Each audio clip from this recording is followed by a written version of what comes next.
IPL এ আজকে super সানডেতে double header match আছে। প্রথম ম্যাচে মুখোমুখি হবে দিল্লি ক্যাপিটালস বনাম সানরাইজ হায়দ্রাবাদ। কথা বলবো আইপিএল 2025 এর দশম ম্যাচ নিয়ে, সাথে পিচ রিপোর্ট, ইনফরমেশন এবং টিম আপডেট, পসিবল একাদশ এবং সেই সাথে টোটাল রান, এভারেজ স্কোর সবকিছু সম্পর্কে আলাপ আলোচনা করবো। What's up guys, by MD Fahaduzzaman Fahad এবং আমার সাথে আছেন আদি রুদ্র। আরএফ ক্রিয়েশন চ্যানেলের পক্ষ থেকে সবাইকে শুভেচ্ছা ও অভিনন্দন। আজকে আমি প্রথম কথা বলবো দিল্লিকে নিয়ে। দিল্লি প্রথম ম্যাচ লখনউর সাথে জয় লাভ করেছে অবিশ্বাস্যভাবে। অন্যদিকে সানরাইজ হায়দ্রাবাদ প্রথম ম্যাচে 287 রানের মতো করার পরেও সেকেন্ড ম্যাচে এসে তারা ঠিক লখনউর কাছেই পরাজিত হয়েছে। এখন এই দুই টিমের মধ্যে কোন দল জয় লাভ করবে তা জানতে হলে পুরো ভিডিওটির শেষ পর্যন্ত দেখতে থাকুন। এখন আমি বলবো পিচ রিপোর্ট নিয়ে। বিশাখাপত্তনম স্টেডিয়াম, এই স্টেডিয়ামটা হলো ভারতের অন্ধ্রপ্রদেশ রাজ্যে। স্টেডিয়ামের টোটাল ম্যাচ হয়েছে 16টা। যারা ফার্স্ট ব্যাটিং তারা উইন করছে 8 ম্যাচ এবং যারা পরে ব্যাটিং করছে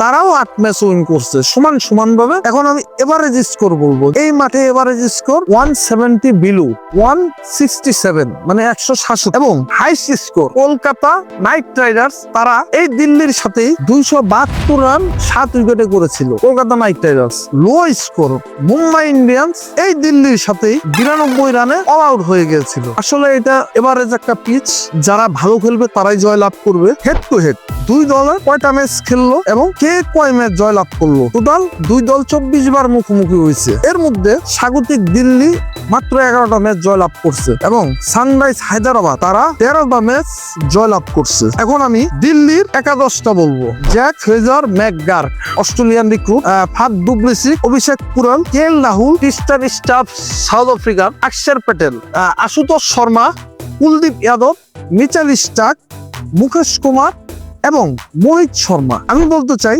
এখানে দিল্লির ব্যাটিং লাইন আপ বলতে Jake Fraser McGurk, Faf du Plessis, KL Rahul, Tristan Stubbs, Ashutosh Sharma, এই কয়েকজন ব্যাটসম্যান এবং তাদের বোলার হলো মিচেল স্টার্ক, কুলদীপ যাদব এবং মুকেশ কুমার, মোহিত শর্মা। মিডিয়াম মানের বোলিং লাইন আপ আমরা বলতে পারি। সেই সাথে আমি হায়দ্রাবাদের একাদশটা বলতে চাই। কেমন হইতে পারে একাদশ বা পসিবল একাদশ? বিধ্বংসী ওপেনার ট্রাভিস, অভিষেক শর্মা এবং Ishan Kishan, Nitish Kumar Reddy, Heinrich Klaasen South African, Abhinav Manohar Indian, Aniket Verma Indian recruit, Pat Cummins Australian captain এবং সানরাইজ হায়দ্রাবাদেরও captain, Harshad Patel, Mohammad Shami, Adam Zampa.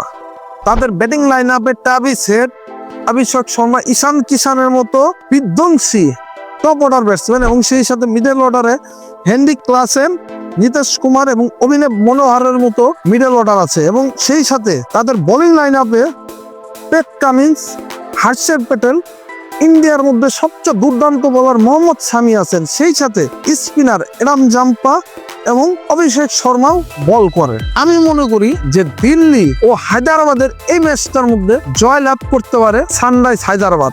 কেন? তাদের ব্যাটিং লাইন এবং বোলিং লাইন খুবই স্ট্রং। গত ম্যাচটা দুর্ভাগ্যজনকভাবে তারা পরাজিত হয়েছে। এই ম্যাচ সানরাইজ হায়দ্রাবাদ দিল্লির মাঠে জয় লাভ করে তারা আরো বেশি এগিয়ে যাবে।